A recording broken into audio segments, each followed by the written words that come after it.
Hello students, जय हिंद। आपका जो आईआईटी नीट का ग्रुप व्हाट्सएप ग्रुप बना रखा है जिस पे आपकी जूम क्लास होती है, उस पर हमने कुछ क्वेश्चन आईआईटी प्रॉब्लम पोस्ट की थी। आपने ट्राई कर ली होंगी। मैं उनके सॉल्यूशन बेटा एक्सप्लेन कर रहा हूँ, तो आप अपने सॉल्यूशन और फिर यहाँ से जो मैं एक्सप्लेन कर रहा हूँ उन्हें आप देख लेंगे। कुछ आपको प्रॉब्लम है तो अब वो क्लियर हो जाएगी। क्वेश्चन सुनिए, पहला जो ग्रुप पे दिया है आपको। A small cork ball A of mass m is suspended by thread of length L, as you see in the diagram. Diagram मैंने थोड़ा पहले ही बना दिया है। Another ball B is fixed at a distance L from the point of suspension and distance L by 2 from the thread when it is vertical as shown. वो diagram में आप देख रहे हैं। Ball A and B have charges plus Q each. Ball A is held by an external force such that the thread remains vertical. जो ball ए को ऐसे पकड़ रखा है कि वो वर्टिकल है बिगनिंग में। When ball A is released from rest, thread deflects through a maximum angle of beta is equal to 30 degree. Calculate m in terms of other parameters. ये पूछा है बेटा। तो सबसे पहले तो हमें ये समझ आना चाहिए कि कंसेप्ट क्या लगाएं। What is the concept to be used. Force से करें कि एनर्जी से करें। देखिए, अगर फोर्स से आप सॉल्यूशन लिखना चाहेंगे तो बड़ा टिपिकल हो जाएगा, क्यों फोर्स है वेरिएबल है। जो यहां कूलॉम फोर्स लगेगा, बॉल बी तो फिक्स है, बॉल ए जब रिपल्सिव फोर्स लगेगा तो बॉल ए ऐसे चलेगी, तो फोर्स तो वेरिएबल हो गया। अगर हम फोर्स का वर्क निकालेंगे इंटीग्रेशन, वो भी बड़ा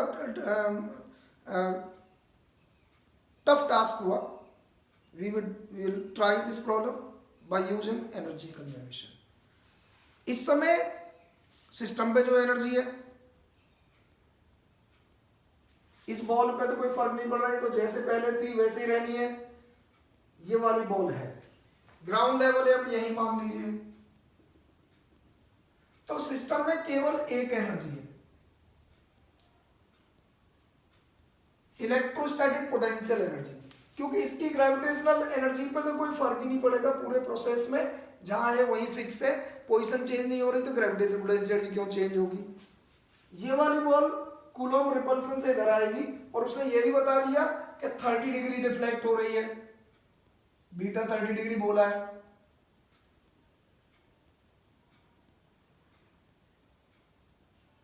ये न्यू सिचुएशन में इस एंगल को बीटा कह रहा है लैंग्वेज में जो आपको दी है, ये 30 डिग्री।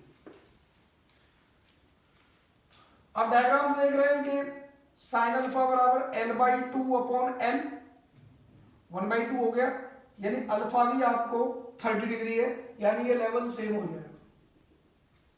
जब ये 30 है, ये भी 30 है, सेम लेवल पर आ गई बॉल ए और बी फाइनली। अब हमें करना यह कि इस समय सिस्टम की इलेक्ट्रोस्टैटिक पोटेंशियल एनर्जी, और जब बॉल यहां पहुंच गई वहां की पोटेंशियल एनर्जी, प्लस इस बॉल ने थोड़ी ग्रेविटेशनल पोटेंशियल एनर्जी गेन कर ली, बाद वाली एनर्जी इनिशियल एनर्जी के बराबर रख दें, वी गेट आंसर। अब हमें पहले एनर्जी निकालने के लिए ये डिस्टेंस चाहिए, ये ऐसे निकल जाएगी। पहले डिस्टेंस बताते हैं बेटे। मान लो कि ये आर है, पाइथागोरस लगा दो। यहां से लेकर यहां तक एल है, ये कितनी हुई, ये एंगल अभी मैं समझा दिया, 30 डिग्री आ रहा है। ये हो गई एल कॉस 30, कॉस थीटा बराबर बेस अपॉन हाइपोटेन्यूज। तो ये कितनी बची, एल माइनस एल कॉस 30, यानी एल माइनस एल रूट 3/2। ये एल बाई 2 है, पाइथागोरस से आर आ जाएगी, तो आर स्क्वायर बराबर L/2 का whole square plus L minus L√3/2 का स्क्वायर। इसे थोड़ा सिंप्लीफाई कर लेंगे, आर निकाल लिया आपने, लगा दीजिए एनर्जी कंजर्वेशन।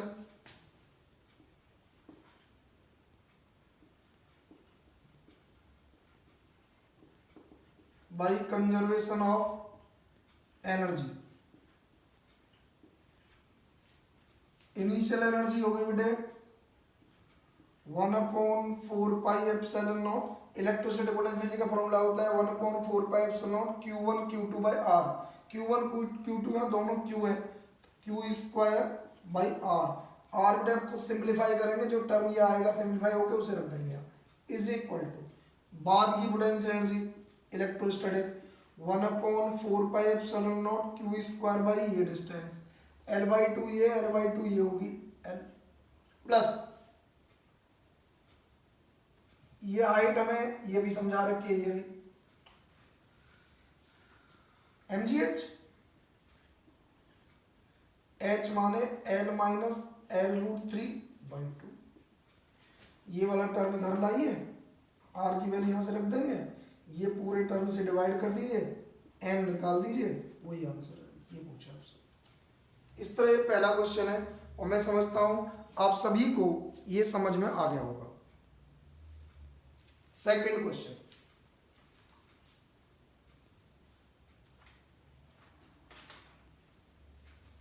सुनिए बेटा, डायग्राम मैंने पहले से बना रखा है। Each plate of a parallel plate air capacitor has area S is equal to 5 into 10⁻³ metre square लिखा हुआ है, ये प्लेट का एरिया है।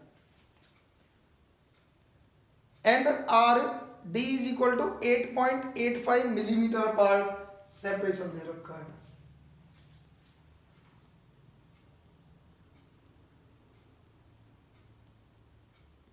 As shown in figure, plate A has a positive charge Q1 is equal to 10⁻⁻10 coulomb, board पे लिखा हुआ है, एंड प्लेट B है charge Q2 is equal to 2 into 10⁻10 coulomb, वो मैंने ऑलरेडी लिख दिया है।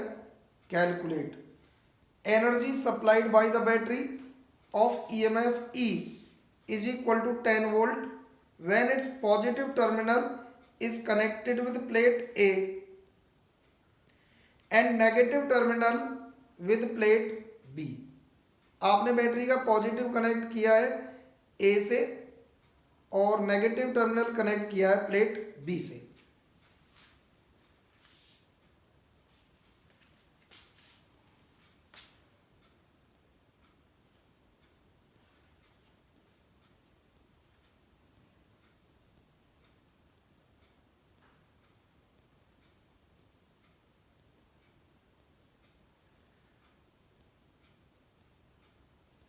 आपने ऐसे कनेक्ट कर दिया,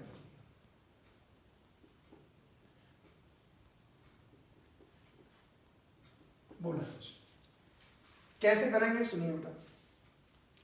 energy supplied by the battery पूछा है।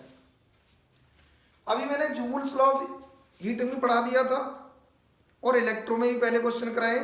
कभी भी अगर हमें एनर्जी सप्लाइड बाय बैटरी निकालनी हो तो बेटे जो बैटरी ने चार्ज फ्लो किया into V, delta Q into V, ये एनर्जी सप्लाइड बाय बैटरी होगी।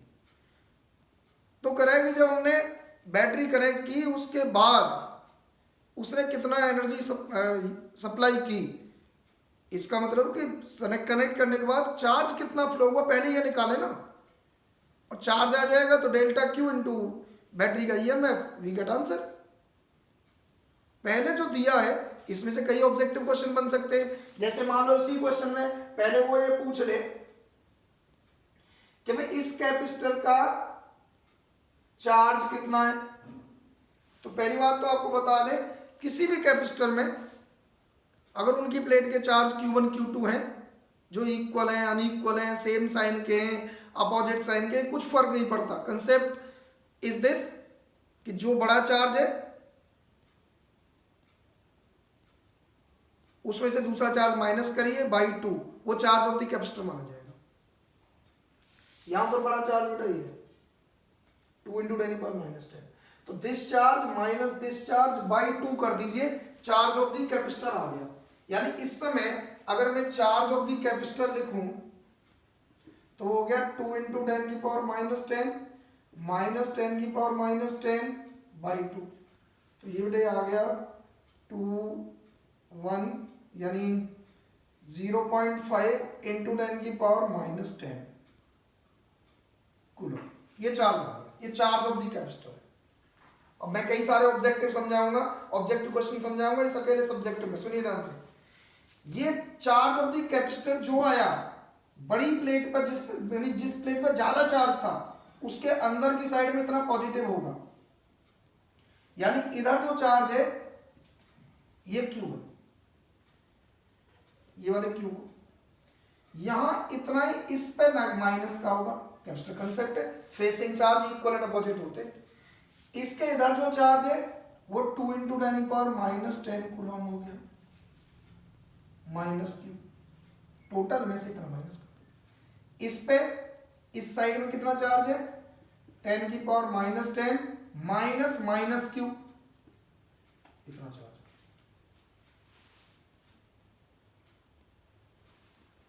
जो आपको पहले प्रीवियस क्लासेस में पढ़ाया है आप देखें, इसे कैलकुलेट करिए, इसमें से ये माइनस करिए तो ये आएगा 1.5 × 10⁻10 कूलम, इधर भी इतना आएगा 1.5 × 10⁻10 कूलम।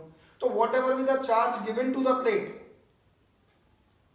फेसिंग चार्ज हमेशा इक्वल एंड अपोजिट होंगे, आउटसाइड चार्ज हमेशा इक्वल भी होंगे और साइन में भी सेम होंगे, equal in magnitude and sign, जो कि आप यहां देख रहे हैं। वैल्यू रख दूं तो ये जस्टिफाई होगा।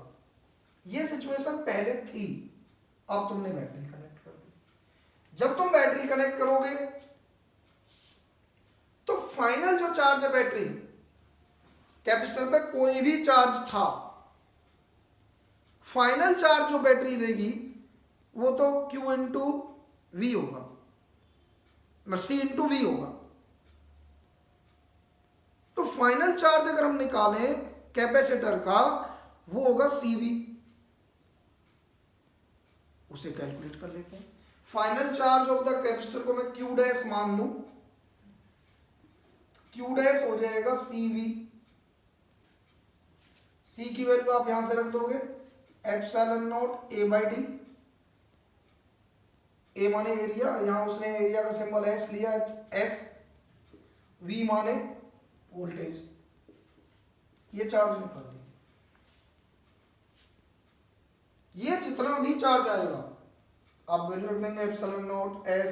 चलिए मैं कैलकुलेट कर देता हूं, 8.85 × 10⁻12 into 5 into 10⁻³ into 10 divided by 8.85 into 10⁻³ ये कैंसल, तो -3 से ये कैंसल, और ये हो गया 5 into 10 50, 0.5 into 10⁻10 आया, मैंने पावर सेव रख ली। ये फाइनल चार्ज है, यानी इस प्लेट पर फाइनल चार्ज ये होगा जो कि इतना चार्ज पॉजिटिव होगा, और पहले इस पे इतना ही, आप देख रहे हैं इसका मैग्नीट्यूड और इसका मैग्नीट्यूड सेम आ गया, बाई चांस से कुछ भी आ सकता था। तो चार्ज जो फ्लो हुआ, जो चार्ज फ्लो हुआ वो हो जाएगा Q' माइनस Q, ये वाला चार्ज फेसिंग चार्ज, जो ये वाला चार्ज अब तक इस प्लेट पे जो चार्ज है पहले -Q था, इस बाहर वाले से कोई मतलब नहीं है, जो भी चार्ज आएगा वो कैपेसिटर के अंदर साइड में आएगा। ये भी इंपॉर्टेंट पॉइंट है कि अगर आप किसी कैपेसिटर पे इनिशियल कोई भी चार्ज है, किस दोनों प्लेट पे कुछ भी चार्ज है, अंदर कोई भी चार्ज है, बाहर कोई भी चार्ज है, अगर आपने बैटरी से कनेक्ट किया, जो फाइनल चार्ज आएगा वो अंदर की साइड में आएगा, एक्स्ट्रा चार्ज जो भी आएगा। तो अगर मैं कैपेसिटर का इस प्लेट का जो कोई सी प्लेट इससे ले ली तो भी आंसर मिल जाएगा। अगर मैं इस प्लेट का चार्ज जो पॉजिटिव से कनेक्ट है, पहले इस प्लेट का चार्ज कितना है -Q, अब कितना है Q', तो what is the charge drawn from the battery, वो हो गया क्यू डैश, जो फाइनल चार्ज है ये भी निकाला मैंने, माइनस माइनस क्यू, यानी अब जो हमारा डेल्टा क्यू आया, मैं इधर लिख देता हूं, डेल्टा क्यू आ गया Q dash minus minus Q, final charge आ गया, ये बैटरी से आया charge. What is the energy supplied, delta Q into V, V माने 10 वोल्ट, डेल्टा क्यू माने क्यू डैश प्लस, इस तरह बेटा। अब बाकी कैलकुलेशन आप खुद कर लेंगे, आंसर आप ग्रुप पे डाल देंगे या मुझसे क्लास में, आपकी ऑनलाइन क्लास में पूछ लेंगे, आंसर में तब एक्सप्लेन बता दूंगा। It is the second question. Now we come to the next question.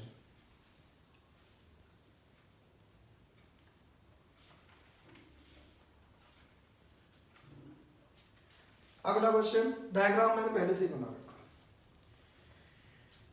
In the circuit shown in figure the EMF of each battery E is equal to 20 volt and capacitor C1 is equal to 5 microfarad, 5 का बेटा इधर लगा हुआ है, 5 का इधर लगा हुआ है, C3 is equal to 3 microfarad, ये 3 का लगा हुआ है, C2 is equal to 3 microfarad, ये 3 माइक्रोफेरेड का, ये 3 माइक्रोफेरेड का, C3 आपको दे रखा 6 माइक्रोफेरेड।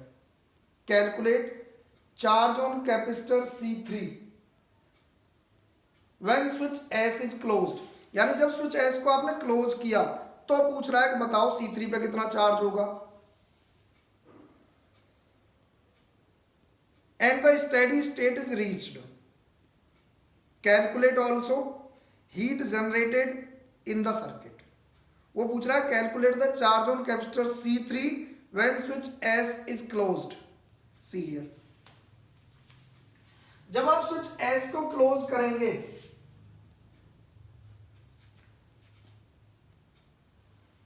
इस वाले सर्किट में आप किरचॉफ लॉ लगाएंगे, मान लो यहां से चार्ज Q आया,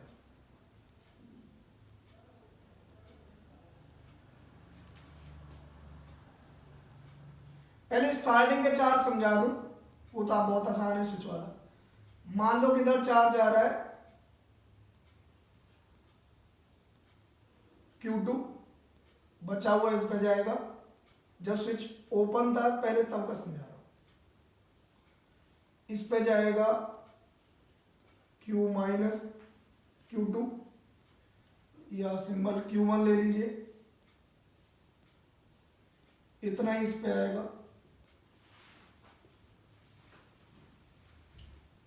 ये बिना किरचॉफ से भी कर सकते हैं, पहले विदाउट किरचॉफ बताता हूं। ये किरचॉफ भी मैं समझा रखा है, दोनों तरीके से एक्सप्लेन करता हूं।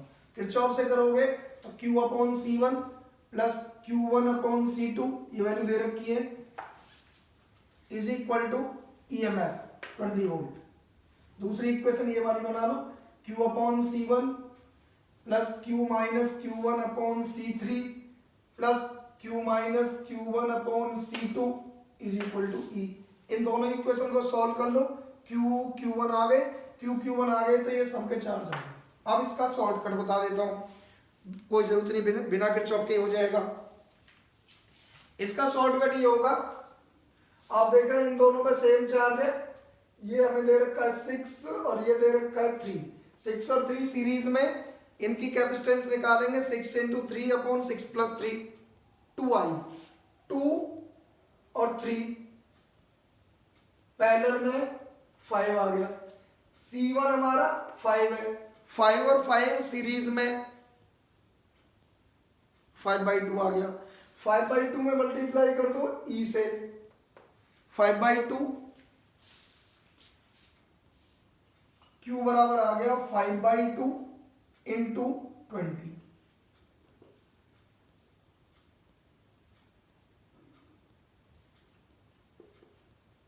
50 माइक्रोकूलम चार्ज आया।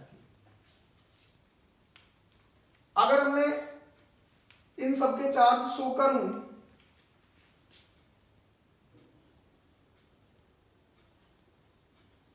ये पहले प्रीवियस क्लासेज में आपको जो पढ़ा रखा है उसके उधर वाला सिस्टम तो अभी ओपन है। इसका चार्ज आया 50 माइक्रोकूलम, ये हमारा है C2 है 3 माइक्रोफेरेड, ये था 6 माइक्रोफेरेड, ये 3 माइक्रोफेरेड। यहां से जो चार्ज है वो ब्रेक हो गया, इधर जाएगा और दोनों मिलके फिर वापस इधर। अगर मैं इसका चार्ज निकालूं 6 और 3 का सीरीज में 2 आ रहा था, तो अगर मैं इधर इस साइड का चार्ज निकालूंगा तो वो चार्ज हो जाएगा बेटा Q डैश मान लूं तो वो हो जाएगा 2/2 + 3 5 × 50 20 माइक्रोकूलम।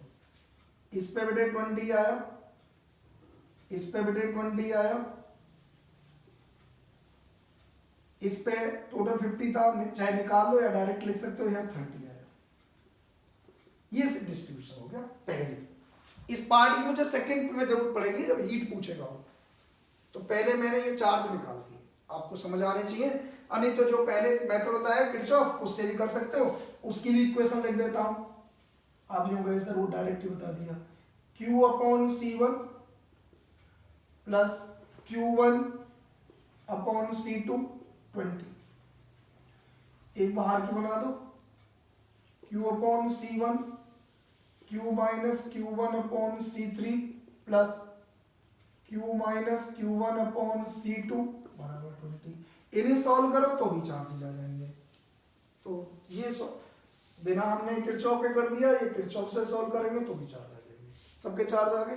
अब आपने स्विच कनेक्ट कर दिया।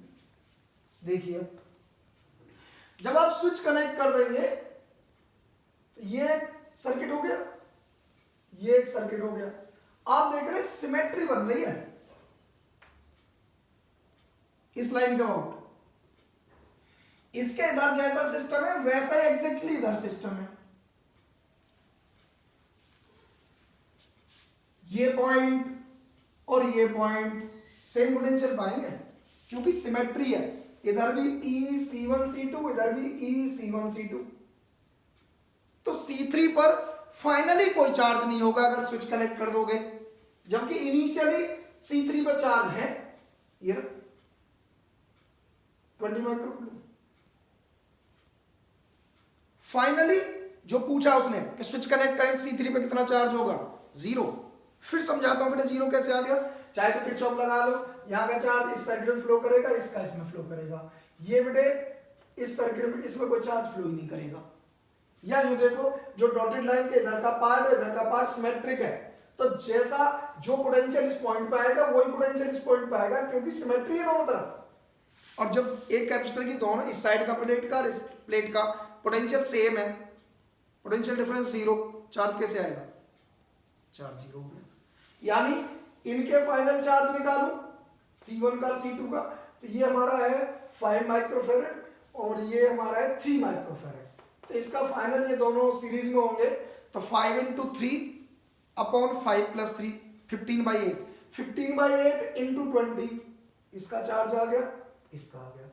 ऐसे बेटा सेम इसका आ गया, इसका आ गया। जो यहां आएंगे वो इधर आएंगे।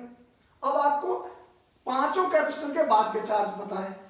इसका चार्ज 15/8 × 20, इसका 15/8 × 20, इसका 15/8 × 20, इसका 15/8 × 20, इसका 0। सबके चार्ज पता चल गए, इनिशियल और फाइनल। इसका इनिशियली इसका चार्ज 0 था जब स्विच ओपन था, वो तो ओपन सर्किट में, उसमें चार्ज कहां से आएगा। अब हीट डेवलप, एक और पार्ट पूछा, हीट डेवलप। हीट डेवलप का फॉर्मूला होता है सिग्मा ΔQ² बाई 2C। ये heat develop ΔQ² by 2C। ΔQ क्या होंगे, जैसे इसका इनिशियल चार्ज 50, फाइनल अभी मैंने बताया था 15/8 × 20, फाइनल चार्ज। ΔQ माने this minus this by 2C। ऐसे सबके ΔQ² बाई 2C करिए, सबको ऐड कर दीजिए, यू गेट आंसर। इस तरह बेटे ये तीनों ही बहुत बढ़िया क्वेश्चन है और इस कंसेप्ट पे एडवांस में भी क्वेश्चन पूछा जा सकता है, तो आप ये करें आंसर निकालेंगे और बेशक आप कहेंगे तो मैं ग्रुप पे आंसर डाल दूंगा, वहाँ से आप चेक भी कर सकते हैं आंसर। प्लीज़ जो भी कैलकुलेशन मैंने दी है इसे पूरी करें, नहीं तो आप आज भी आपकी क्लास है जूम पर, कल भी आपकी क्लास है जूम पर, तो वहाँ आप मुझसे पूछ लीजिए कि सर वो स्टेप क्लियर नहीं हुआ, मैं क्लास में एक्सप्लेन कर दूंगा, दैट्स ओके।